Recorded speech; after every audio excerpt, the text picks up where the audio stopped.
lorsqu'elle est pleinement absorbée dans la forme, les qualités et la douceur du Seigneur. L'âme ne peut être comblée par autre chose. Aucun sujet et aucun objet matériel ne peuvent lui donner cette satisfaction absolue. Or, cette pleine satisfaction ressentie en l'âme est la dévotion. Elle se manifeste sous la forme de doux sentiments d'amour qui sont échangés entre Krishna et son dévot à travers une relation de daisya, d'attitude de service, de sakya, d'amitié, de vatsalya, d'affection parentale, et de madhurya, de sentiments amoureux.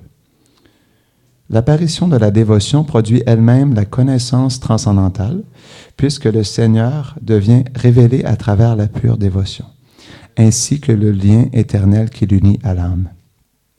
Or, une telle absorption dans le plus haut objet de douceur et d'amour provoque naturellement un détachement, un dégoût pour les objets inférieurs. Ceci est expliqué dans ce verset. Il n'est donc pas nécessaire pour un dévot de cultiver séparément l'acquisition de la connaissance et le détachement. Lorsque l'on pratique le service de dévotion, ils sont atteints très rapidement. Ceci est confirmé dans le Srimad Bhagavatam. Une personne qui mange expérimente simultanément, à chaque bouchée, la satisfaction, le fait d'être nourri et l'apaisement de la faim. Similairement, ceux qui ont pris refuge dans le Seigneur obtiennent simultanément la dévotion, la réalisation de sa personne et le détachement de toute autre chose. Il existe différentes sortes de libération et différentes pratiques pour les atteindre. La voie de la connaissance, Jnana par exemple, permet à une personne d'atteindre la libération impersonnelle qui consiste à se fondre dans la radiance du corps du Seigneur, Sayujya.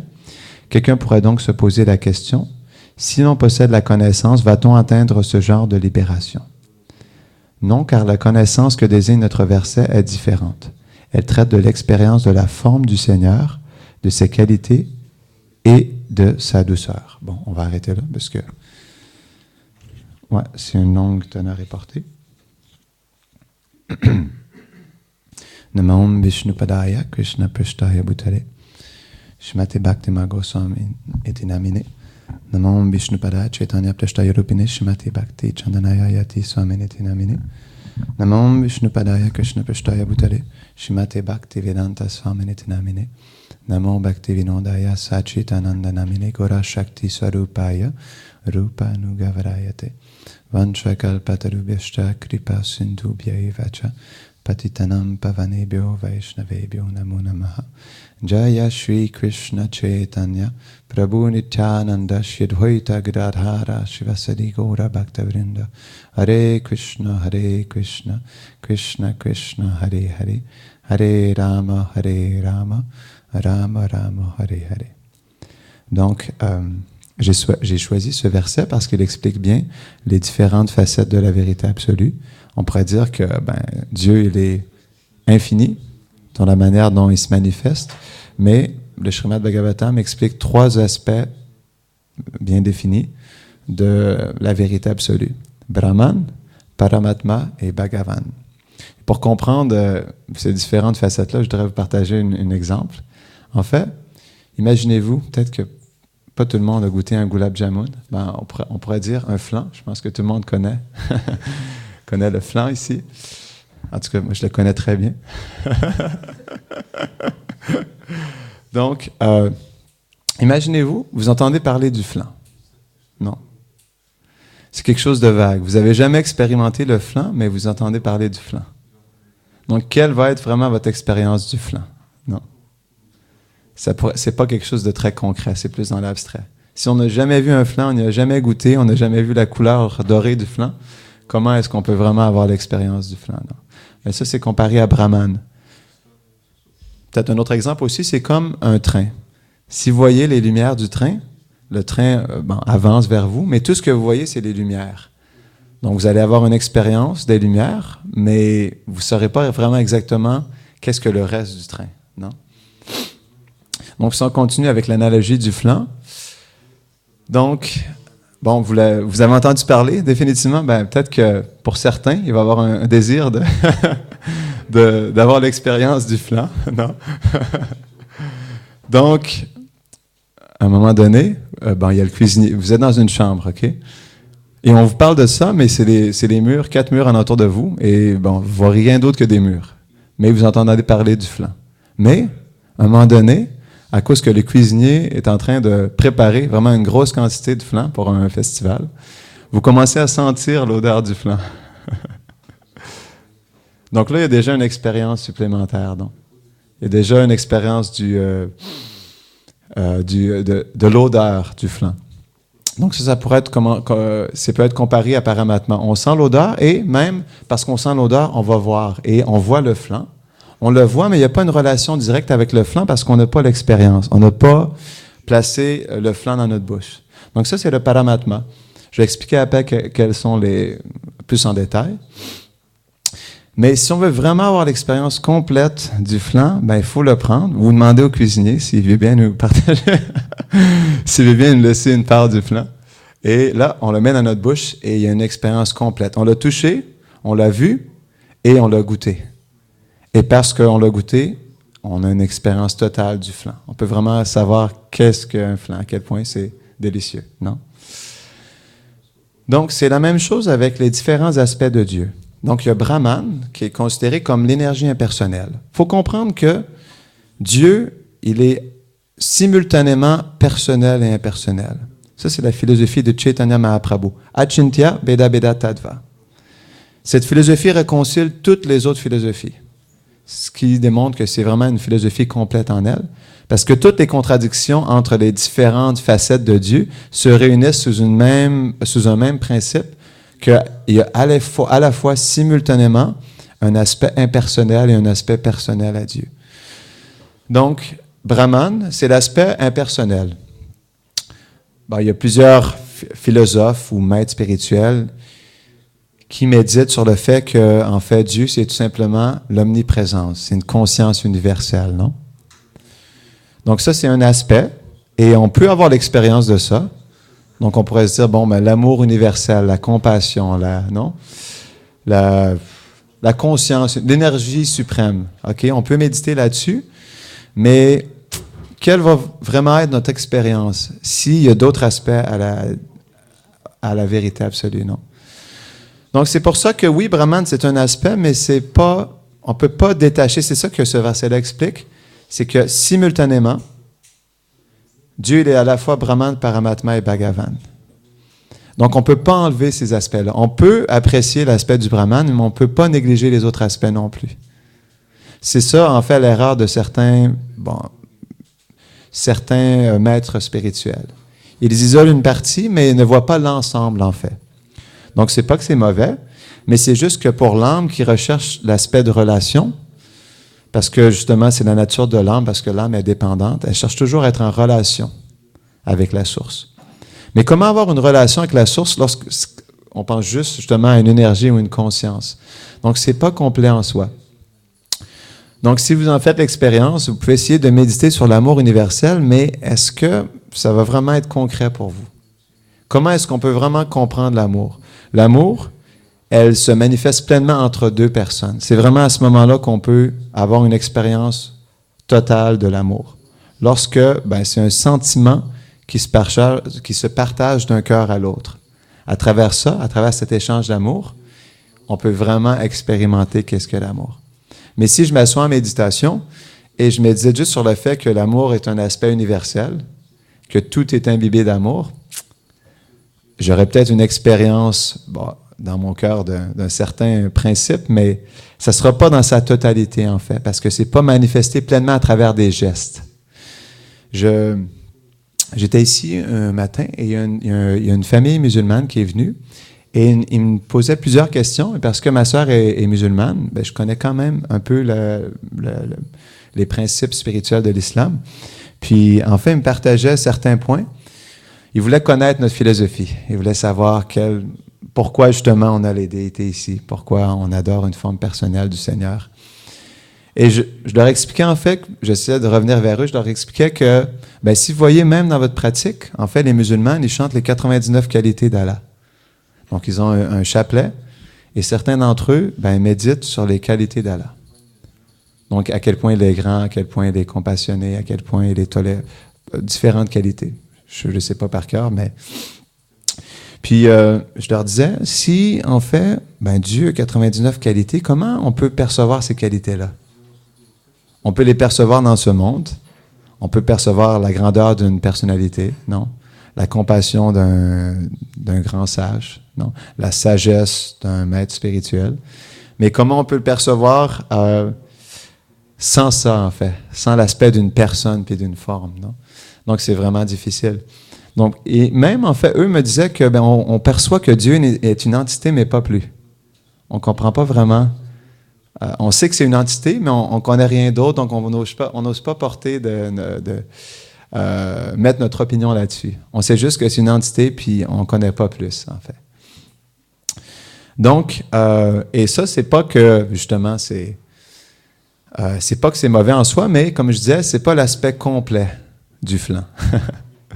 Donc ça, c'est un aspect. Puis le paramatma, en fait, c'est l'aspect plus personnel du Seigneur. C'est en fait, c'est quand le Seigneur a une forme localisée dans ce monde. Jai Shri Shri Nitai Vishvamba Shri Shri Nanda Yashoda Gopal Shri Shri Radha Madan Mohan Jiu Ki Jai.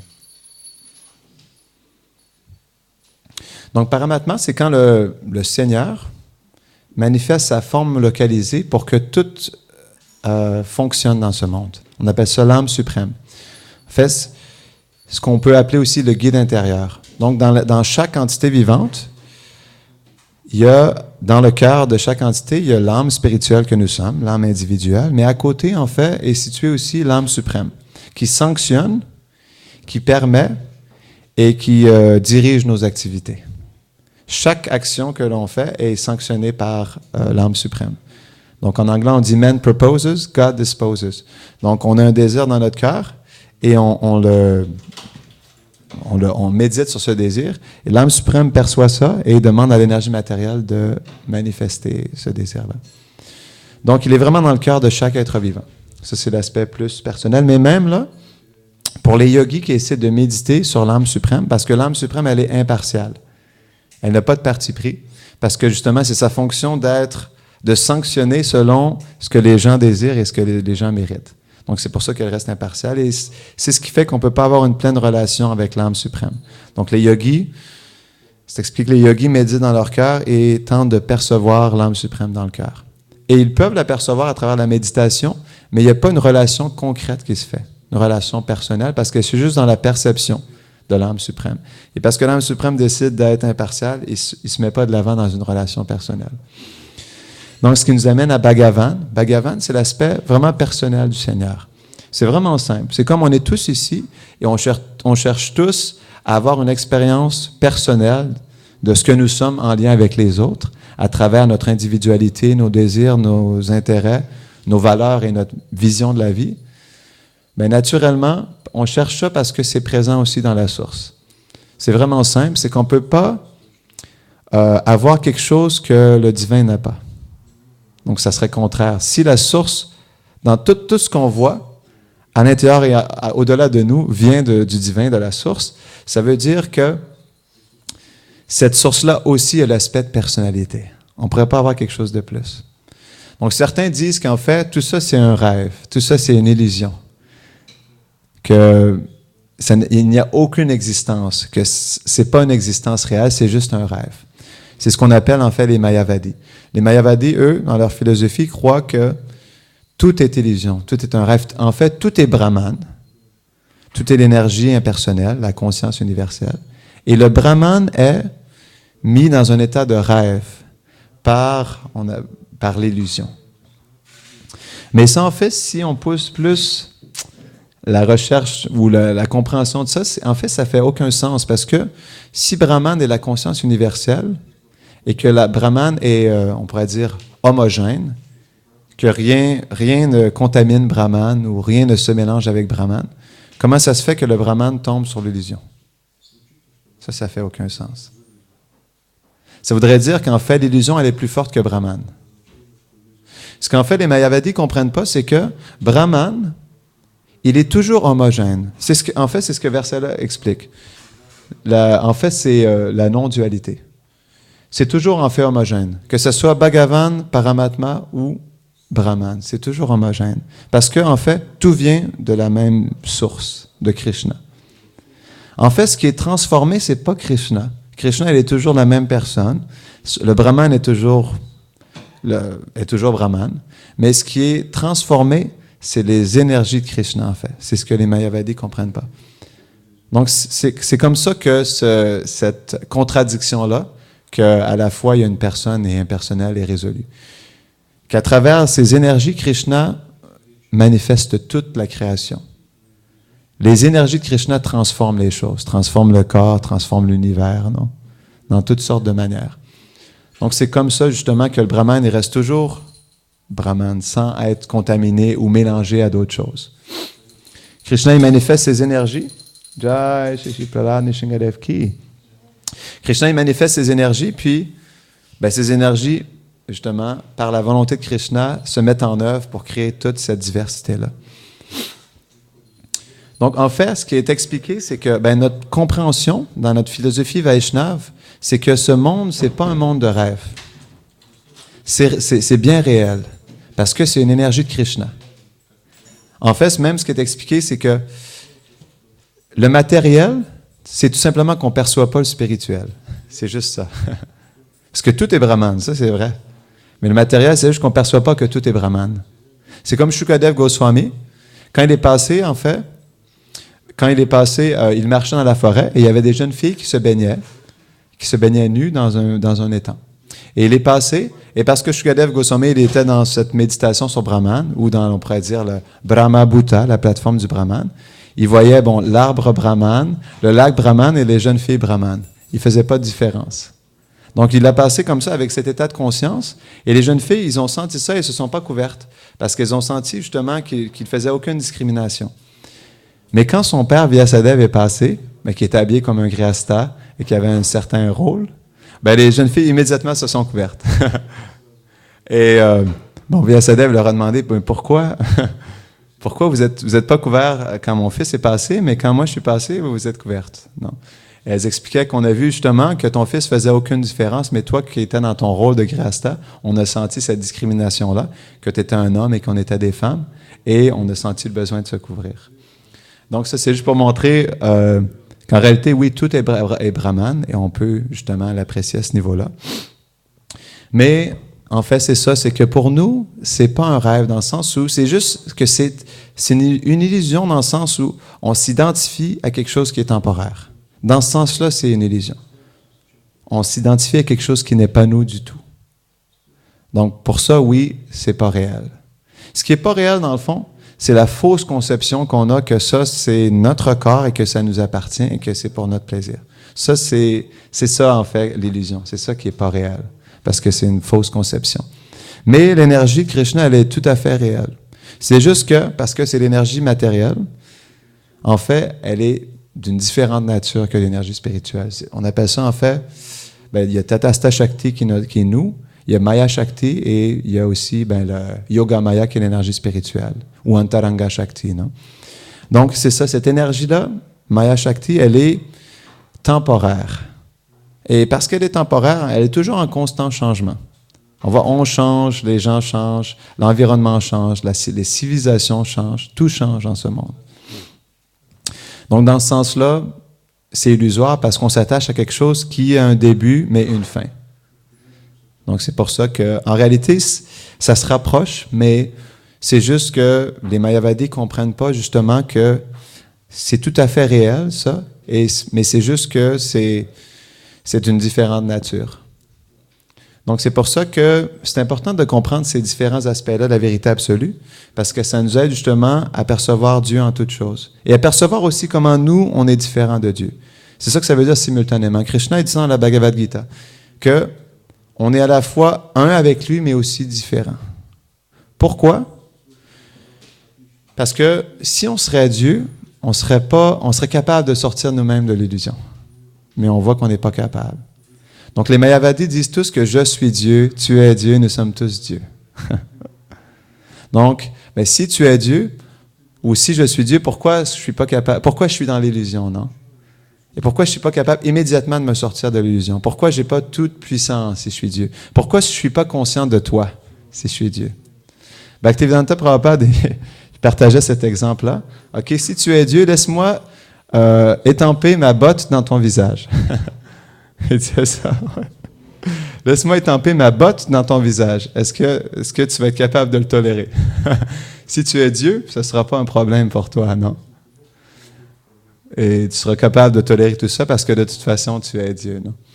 Donc, je trouvais que c'était un bon exemple. Ça nous montre qu'on a une certaine limite à penser qu'on est Dieu. Donc, ça, c'est une bonne idée. Ben, c'est une bonne exemple pour comprendre que si on serait Dieu, on pourrait vraiment tout faire. Et on serait pas juste conscient de nous-mêmes, mais on serait conscient de toutes les entités vivantes. Ça, c'est Dieu. Ouais. Donc, c'est ça, il faut justement comprendre cet aspect personnel-là. Ça dépend qu'est-ce qu'on cherche avec Dieu. C'est pour ça qu'il y a différentes religions. On respecte et on apprécie toutes les religions parce qu'elles ont spirituel, elles ont une connexion spéciale avec Dieu, dans un aspect spécial. Donc, il y en a qui méditent plus sur l'aspect du Père éternel. Certains que c'est vraiment juste, en fait, une conscience universelle. Mais pour les Vaishnavas, parce qu'on comprend que, justement, derrière toute chose, il y a une personne, on cherche à s'unir directement avec cette personne. C'est vraiment simple, c'est que, oui, OK, un autre exemple. L'énergie qui est là dans la lumière. Donc, d'où est-ce qu'elle vient, cette énergie-là? On ne peut pas dire qu'elle vient de nulle part. Comment est-ce qu'elle est apparue ici dans la pièce? Donc, probablement, il y a un globe, il y a une forme qui a canalisé cette énergie-là pour qu'on puisse avoir la lumière. Ça, c'est une chose. Mais après ça, d'où est-ce qu'elle vient? Si on retrace, justement, le courant, ça vient d'une centrale, je ne sais pas qu'est-ce qu'il y a en France, c'est des centrales thermiques? Nucléaires, non? Donc, ça vient d'une centrale. L'énergie, elle est emmagasinée dans une centrale nucléaire pour qu'elle puisse être redistribuée équitablement selon les besoins. Parfois, cette énergie-là peut émettre du chaud à travers le micro-ondes ou du froid à travers l'eau, non? Ou le frigo. Mais, justement, qu'est-ce qui fait que cette énergie-là, elle s'est canalisée? Comment ça se fait comment elle peut être redistribuée? Comment elle a pu être emmagasinée dans la centrale? Ça a pris une personne avec une intelligence, avec sa volonté, créer la facilité pour prendre cette énergie puis la distribuer justement dans différentes manières pour qu'elle puisse être utilisée partout. Donc, c'est pour ça que, justement, comme pour nous, pour pouvoir justement avoir un téléphone, ça a pris quelqu'un avec une intelligence pour le créer. La maison, tout ce qui est dans ce monde, est créé par une intelligence, une conscience. Donc, c'est la même chose avec toute la création. C'est aussi créé par une personne qui a une énergie. Derrière cette énergie-là, il y a une personne. Pourquoi ne pas justement s'unir à cette personne? Concret que juste admirer la lumière du soleil ou la lumière de ce bulbe. On peut méditer sur la lumière, comme il y a certaines types de méditation où tu médites sur une chandelle, non? Sur le feu d'une chandelle. Puis tu peux apprécier comment c'est l'énergie, non? C'est manifesté de l'énergie suprême. Mais à quel point on va être capable de continuer cette expérience-là? C'est comme si vous êtes dans une chambre blanche avec 4 murs puis il n'y a rien d'autre. Combien de temps allez-vous résister à vouloir sortir de cette chambre et avoir une expérience plus complète de la réalité, non? Donc, c'est pour ça que, on peut avoir l'expérience du Brahman, mais ce n'est pas justement l'aspect complet de la vérité. Pourquoi justement on cherche autant dans ce monde à avoir des relations personnelles avec les autres? Qu'est-ce qui fait qu'on soit autant attaché à développer des relations, non? À partager les sentiments, à sacrifier pour les autres. On pourrait dire qu'en fait, les relations de ce monde, c'est la base de notre existence, non? À moins que vous voulez justement vous enfermer dans une caverne, dans les Himalayas, pour le reste de votre vie, ce qui est extrêmement rare, ce qui est plus pour les gens justement qui veulent s'absorber dans le Brahman ou méditer sur l'âme suprême. Mais on peut voir que justement, naturellement, les gens ne cherchent pas ça parce que l'âme est une personne. C'est pour ça qu'on cherche l'aspect individuel. C'est pour ça qu'on est tant attaché à ce corps, à cette individualité, parce qu'on est une personne. Et justement, parce qu'on n'a plus la conscience de Dieu, on est dans l'oubli que Dieu est une personne, qu'on n'est pas conscient de sa forme, de son nom, de ses qualités, ben naturellement, on cherche des relations avec les gens de ce monde. Non? Avec notre père, notre mère, notre fils, notre professeur, nos amis. Non? Mais c'est ça, lorsqu'on comprend que ben, l'âme, elle ne peut pas vivre sans Krishna, non? Parce que l'âme, elle est complètement dépendante. C'est pour ça que, justement, la philosophie Vaishnava nous aide à comprendre la nature de l'âme et, à travers de, justement, rétablir cette relation éternelle avec le Seigneur. Parce que c'est la nature de l'âme. Ce qui est expliqué, en fait, par des grands sages Vaishnavas qui ont eu Brahman.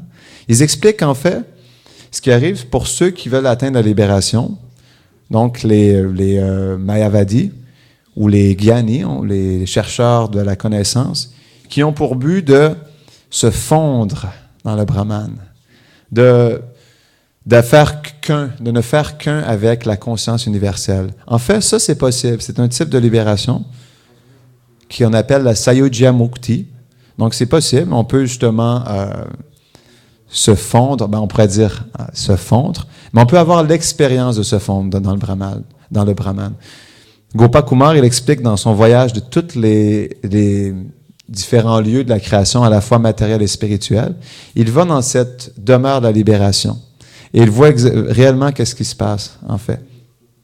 Donc, il y a une région qui est située entre le monde matériel et le monde spirituel, qu'on appelle Tatastha, qui est la région où le Seigneur Vishnu est couché, en fait, sur le corps d'Anantashesh, et qui est en yoga nidra, en méditation, ou en sommeil profond, ou en samadhi profond, et qui médite sur le monde matériel, et qui, par son expiration, fait sortir plein d'univers et par son inspiration les ramène dans son corps.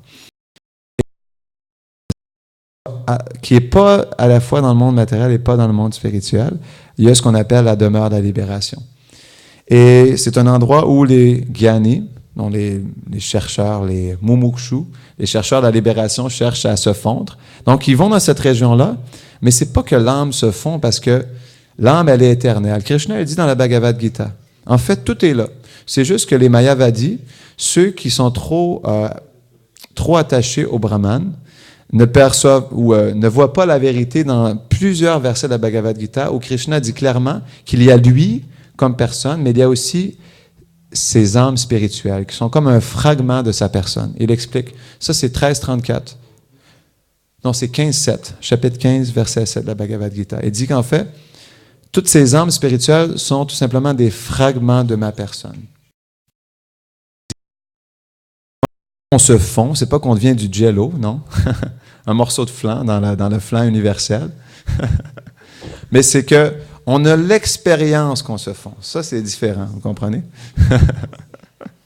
Non, mais ça reste dans le mental, vous allez voir. Vous allez repenser à ce flan. Vous aurez même envie d'en goûter un. Faut demander à Balaram pour ça, d'accord? Donc, c'est pas qu'on se fond comme du jello, non, mais c'est que on est mis dans une expérience qu'on est un avec le Brahman. C'est plus une énergie. C'est ça que Gopakumar a ressenti. Quand il est rentré dans cette demeure, il a senti une énergie de vouloir se fondre. Le plus il était comment je pourrais dire, en connexion avec cette comment tu appelles ça, pas cette énergie, mais c'est quoi cette énergie-là qui était présente, il y avait le désir en lui de se fondre lui aussi. Puis à un moment donné, il avait le goût de tomber en samadhi. C'est la seule chose, c'est que ceux qui atteignent cet endroit tombent dans un samadhi profond, ils sont dans un profond sommeil, et ils croient parce qu'ils sont dans un samadhi, ils croient qu'ils sont un avec le Brahman. Mais Sanatan Goswami, c'est pas mon opinion, c'est son opinion, mais je le répète.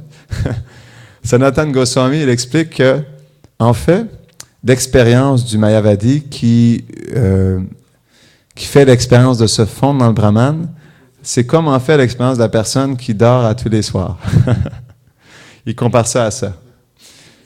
Parce que quand on dort le soir, on perd connaissance de notre identité. On pourrait dire qu'on se fond dans le Brahman. En réalité, il y a un verset dans les Védas qui explique qu'à tous les soirs, lorsqu'on dort, on entre dans le monde de Brahman. Parce qu'on est dans un état de conscience qu'on pourrait dire comme un samadhi même, où on perd connaissance de notre individualité. Ce qui fait que même ça aussi, c'est ce qui fait que, je ne sais pas si vous avez déjà senti ça dans votre vie, à un moment donné où vous aviez une profonde souffrance dans votre cœur, le sommeil était comme une pause, non, de cette souffrance. En fait, l'aspect que j'expliquais on retombe dans le monde de Brahman, même ça, c'est réel parce que d'où vient l'aspect de sommeil? Comment est-ce qu'on peut tomber dans le monde de Brahman? C'est pour ça qu'il n'y a aucune, selon Sanatana Goswami, il n'y a pas de différence entre tomber dans un sommeil profond et se fondre dans le Brahman, dans la demeure de la libération. Parce que quand l'aspect du sommeil, il est manifesté par Mahavishnu. Mahavishnu, c'est lui qui est dans le Yoga Nidra, qui est dans un samadhi profond. On pourrait dire un état de sommeil profond et qui rêve, j'expliquais le monde matériel. Ben, cette même fonction-là, il le manifeste, il nous recouvre. Mahavishnu, ça c'est expliqué dans le Bhagavatam. Mahavishnu, il nous recouvre de son samadhi. Donc, vous pouvez méditer là-dessus quand vous allez dormir. Le tamas, le tamagun, non? C'est beaucoup plus que ce qu'on pense. Tout est Krishna. Que ce soit le mode de l'ignorance, de la passion ou la vertu, tout vient de Krishna. Qui est-ce qui manifeste la passion, qui manifeste la vertu, qui manifeste l'ignorance? Krishna et on pourrait dire les différents avatars de Krishna. Non? Comme Mahavishnu, c'est lui qui manifeste le sommeil profond. Donc, quand vous allez vous coucher, vous pouvez apprécier ce fait que Mahavishnu vous embrasse. Méditation quand même. Hein? Donc, c'est pour ça que même dans ce monde matériel, tout est Krishna, vous comprenez? C'est vraiment juste une question de connaissance, d'application de la connaissance, puis de réalisation de cette connaissance. À travers ça, on peut justement percevoir Krishna dans toutes choses. D'où vient le sentiment, non? Le sentiment qui est dans notre cœur. On pourrait dire, il y a un sentiment de l'âme, mais il y a aussi un sentiment du mental en lien avec le corps. Donc, des sentiments qui sont contradictoires. Parce qu'on est affecté par les modes de la nature. Parfois, on va être content, parfois, on va être malheureux. Non? Parfois, on va être paisible, parfois, on va être perturbé. Les dualités de ce monde. Mais même tous ces sentiments-là, d'où est-ce qu'ils viennent? En fait, c'est expliqué dans le Bhagavatam, c'est Aniruddha. C'est un des Chaturvyuha, des 4... on pourrait dire c'est une des 4 personnalités qui crée l'univers, en fait. Bon, il y a Sankarshan, il y a Vasudev, Sankarshan, Aniruddha et Pradyumna, c'est ça, ouais. Pradyumna. En fait, excusez-moi, c'est Pradyumna qui est le sentiment, j'avais oublié. Pradyumna, ouais. Puis, je me rappelle bien, Aniruddha est le mental.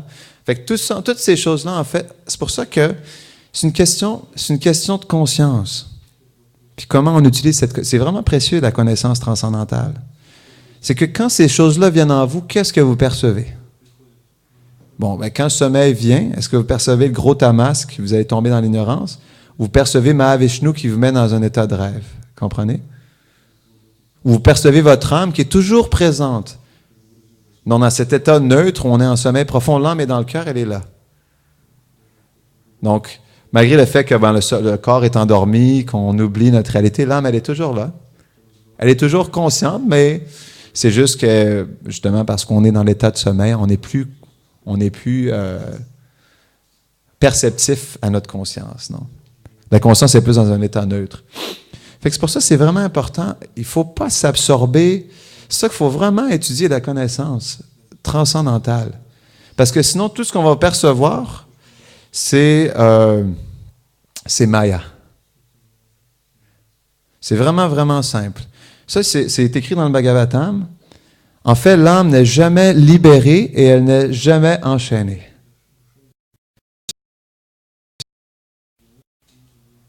Vous comprenez? Il s'agit juste de se mettre sous la plateforme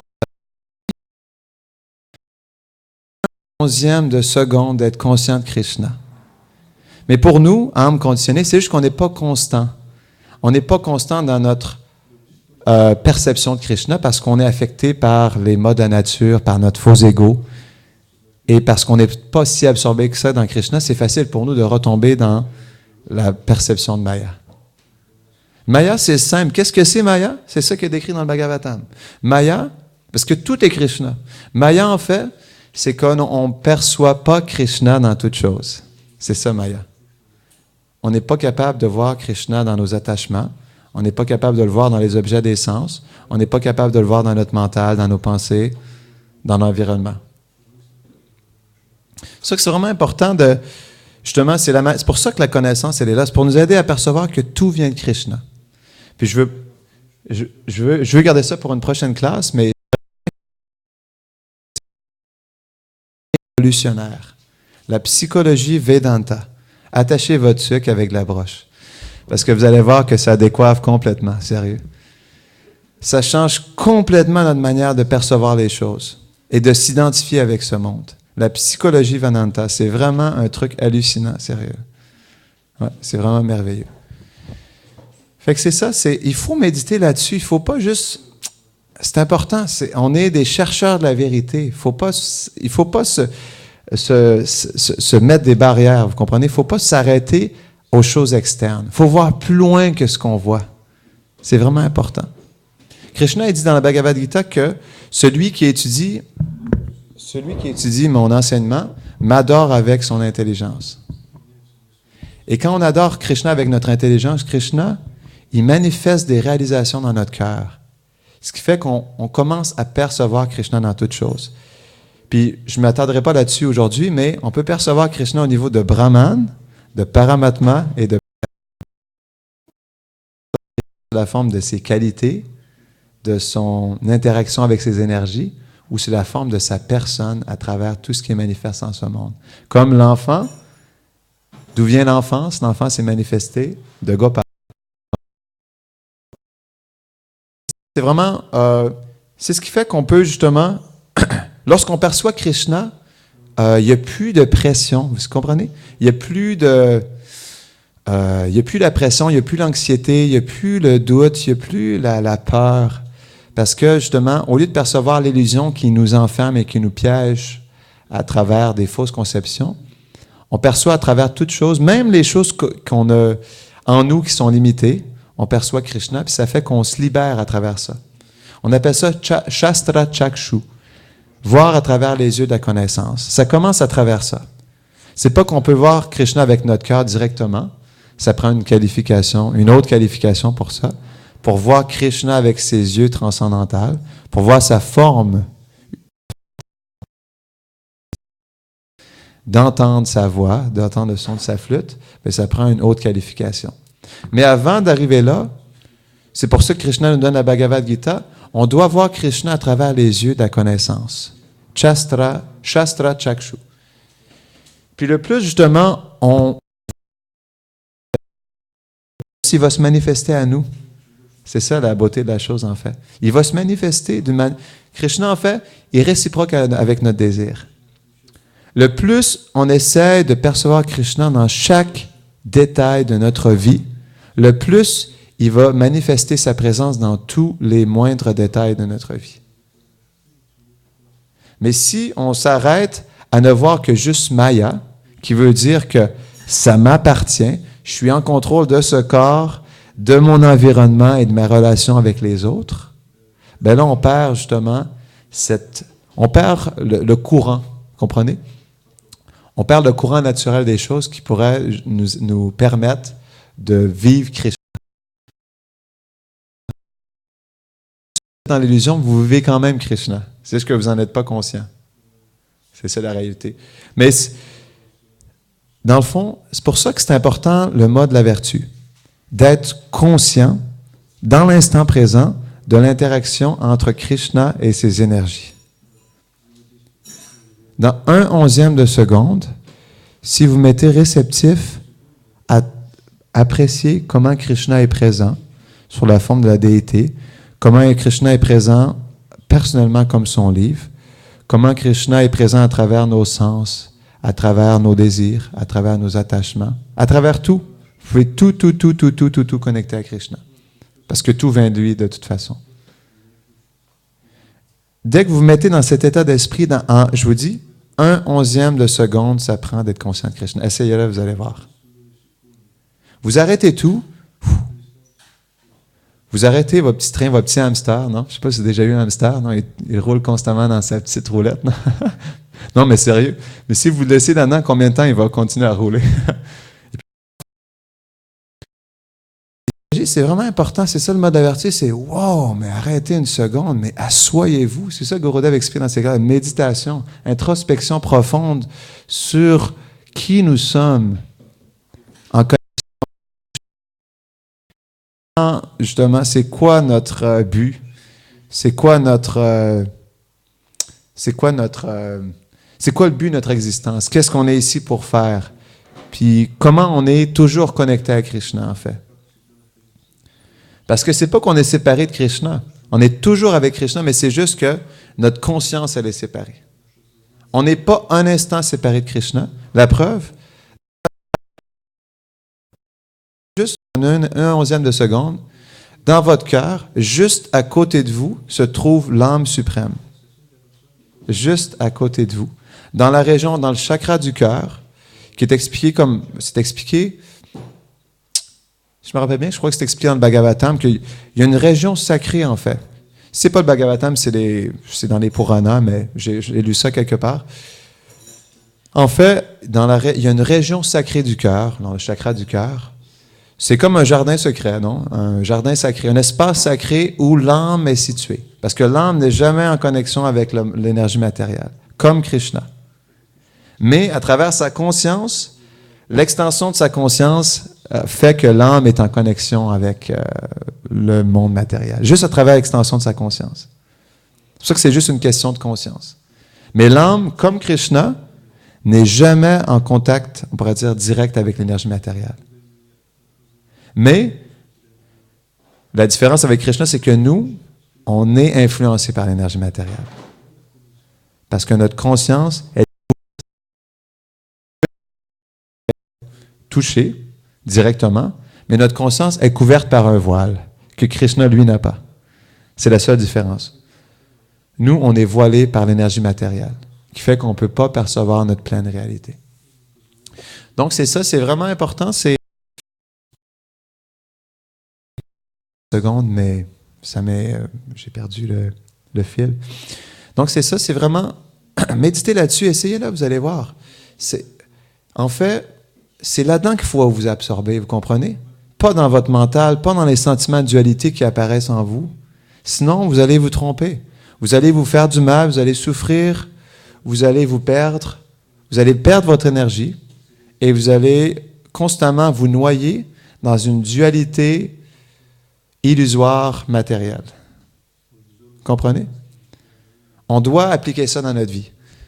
Et en appliquant ça, ça va être une révolution de notre conscience. On n'aura plus la pression qu'on avait avant. En fait, la seule pression que nous expérimentons en ce moment vient du fait que nous sommes attachés à cette illusion, attachés à Maya. La seule raison pourquoi c'est un combat, avec votre mental, c'est parce que vous êtes attaché au fait que c'est mal. C'est juste une question d'identité. Le problème numéro 1 en ce monde, c'est que on est tous ici. L'âme conditionnée est venue dans ce monde pour avoir l'expérience d'être Dieu. Ça, c'est le problème numéro 1. Non. Donc, parce qu'on pense qu'on est Dieu, naturellement, Dieu, Krishna, lui, c'est mon énergie, non. C'est mon royaume, c'est ma création. Ce sont mes âmes spirituelles, non? C'est mon flanc. Ça vient de moi. Mais, d'accord.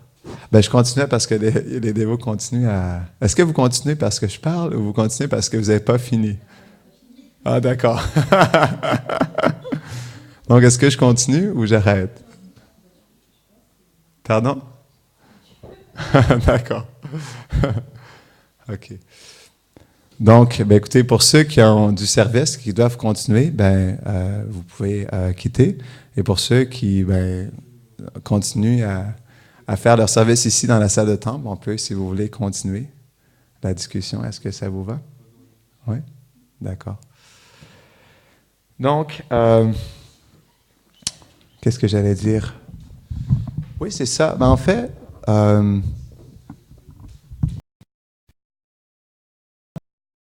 très, très, très, très, très, très, très, très, très, très, très, très simple. C'est simple pour le simple et compliqué pour le compliqué. Donc, ça dépend de vous. Est-ce que vous voulez que ça soit simple ou est-ce que vous voulez que ça soit compliqué? Tout dépend de vous. Tout dépend d'à quel point vous voulez vous battre. Non? Et pourquoi je dis que c'est pas nécessaire de se battre? C'est que même si on a conditionnement, parce que notre conditionnement nous limite dans notre vie spirituelle, et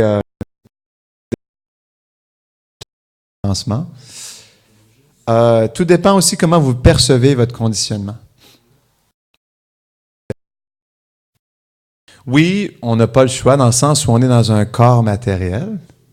Bien, naturellement, parce qu'on est dans un corps matériel qui est conditionné par la matière, mais naturellement, on est affecté par ça.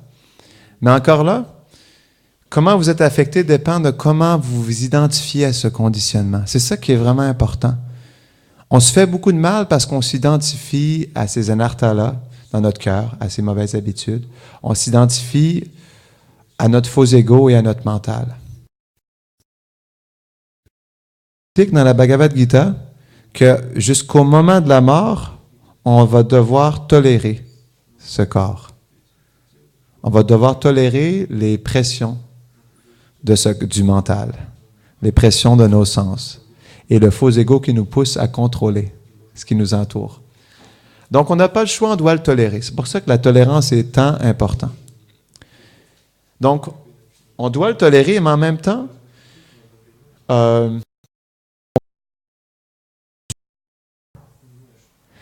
ne devient plus tant dramatique pour nous. Ce n'est plus autant dramatique. Donc, on en fait un drame parce qu'on s'identifie à ce conditionnement. Vous comprenez?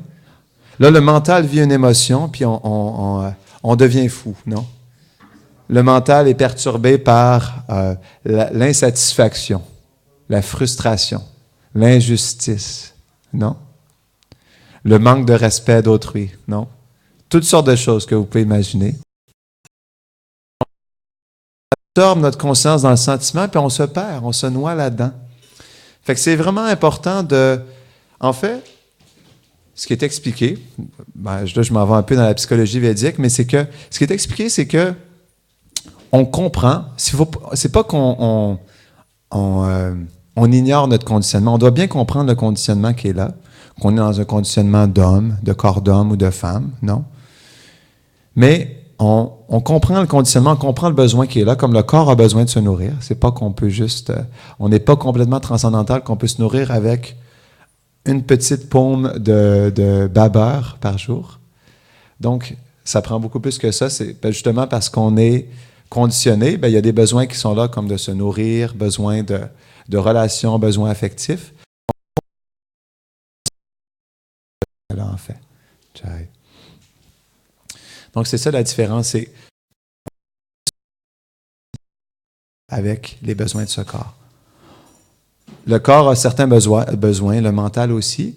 Donc, en quelque sorte, on satisfait ces besoins-là, en lien avec aussi ce que les Écritures nous disent.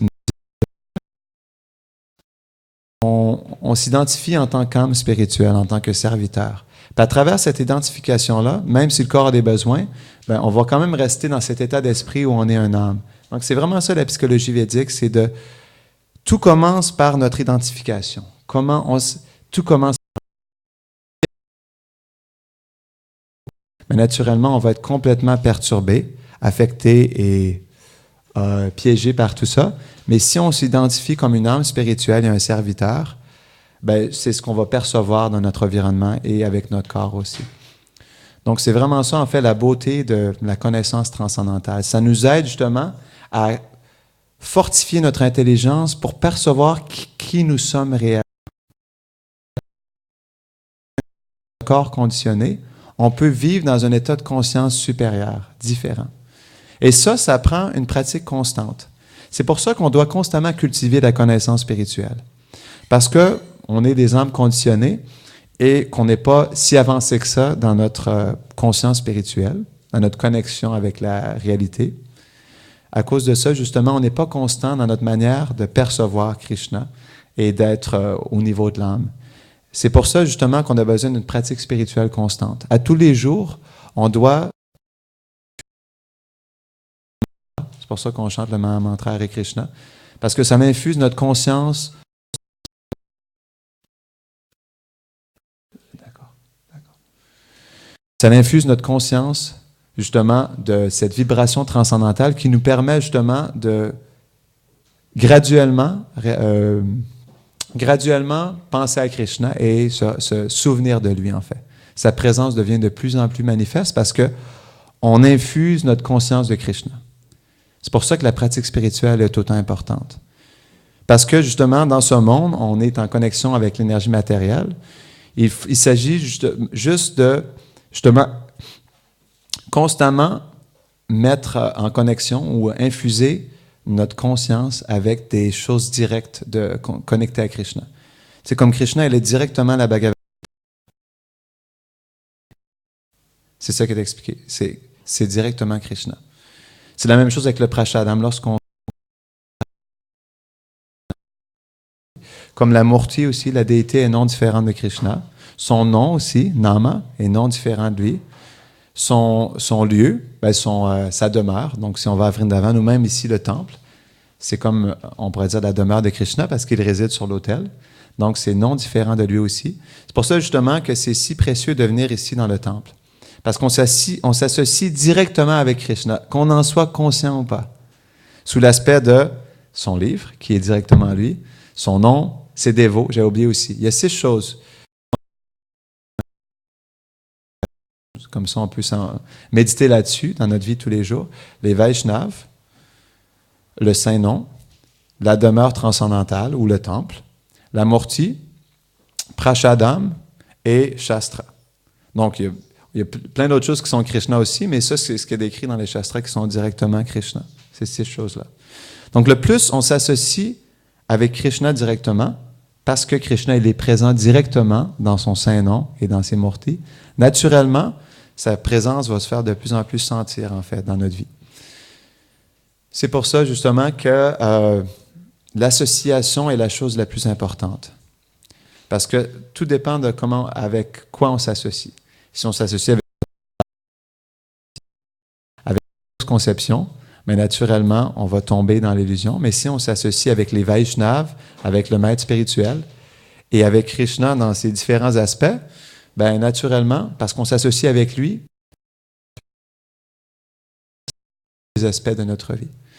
C'est pour ça qu'à un moment donné, si on veut progresser dans notre vie spirituelle, on n'a pas le choix d'ajuster notre vie. On doit mettre plus de place à Krishna. Ça ne veut pas dire qu'on doit tout négliger, nos attachements, mais il s'agit juste d'ajouter le 1 derrière les 0, en premier en fait. On pourrait dire qu'en ce moment, dans notre vie, parce qu'on n'a pas de connexion directe établie avec Krishna, c'est juste des 0 qu'on accumule. Pourquoi? Parce qu'on accumule des choses de ce monde. C'est pour ça que tu peux accumuler des millions de dollars, mais parce que ça vient d'énergie matérielle, c'est juste des millions de zéros. Donc, vie après vie, après vie, après vie, on accumule des millions de zéros, sans avoir aucune connexion directe avec la réelle substance. Parce qu'on s'associe avec... C'est pour ça, justement, que ça retombe toujours à 0, l'énergie matérielle. C'est comme d'une vie après l'autre, on recommence à 0. À 0 de tout ce qu'on a accumulé dans cette vie. Donc, si vous pensez, c'est vraiment incompatible pour l'âme.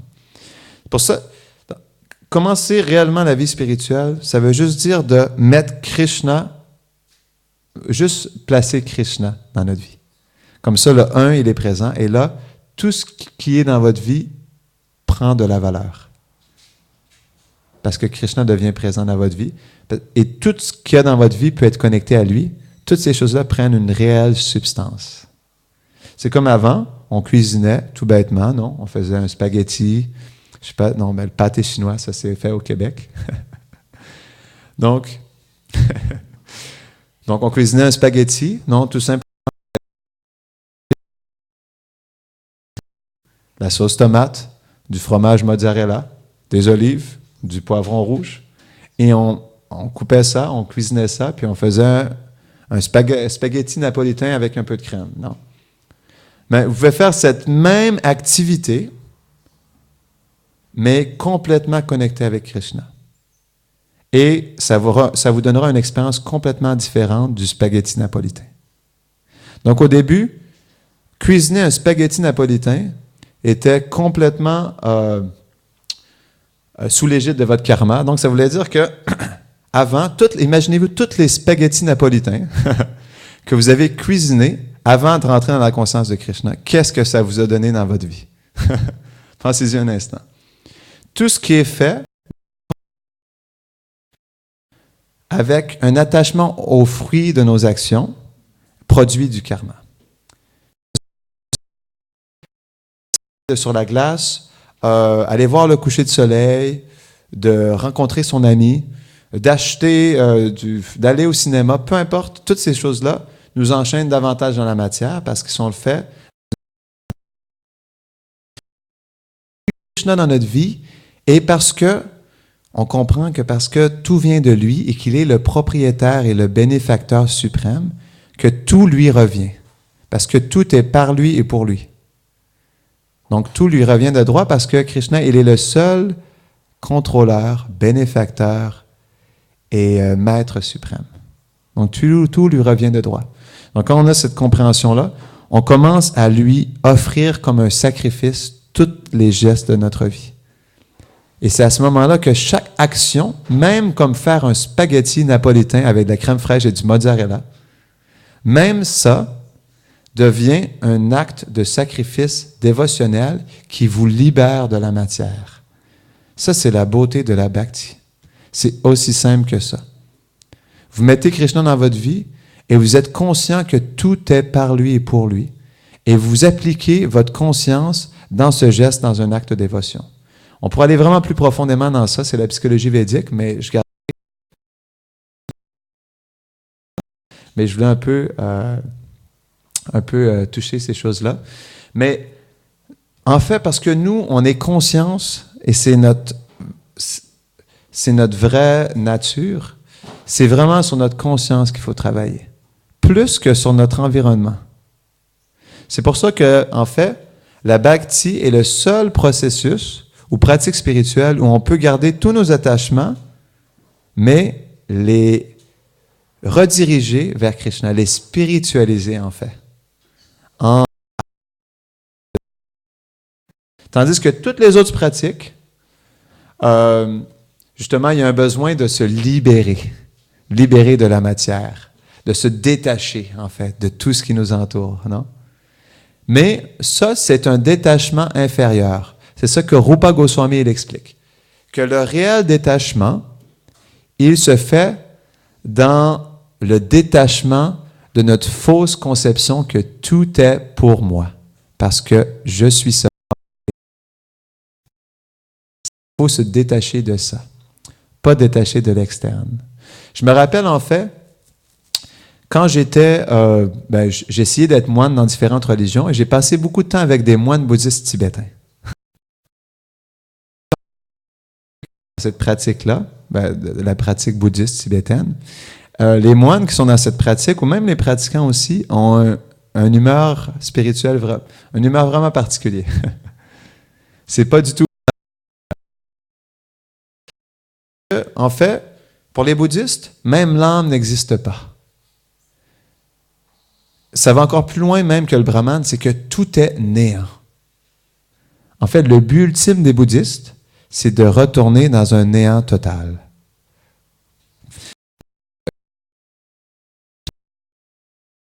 Mais je ne sais pas où est-ce qu'il avait cherché ça, mais il disait, il disait que les bouddhistes, ils ont un endroit dans la création où, justement, comme on voit dans le bas de l'univers, il y a de la boue parce qu'il y a un océan. En fait, ils se fondent dans cette boue où tout est noir et ils pensent que justement, plus rien n'existe, qu'ils sont dans le néant. Donc, c'était comme une blague qu'il faisait. Mais, donc, c'est ça, c'est...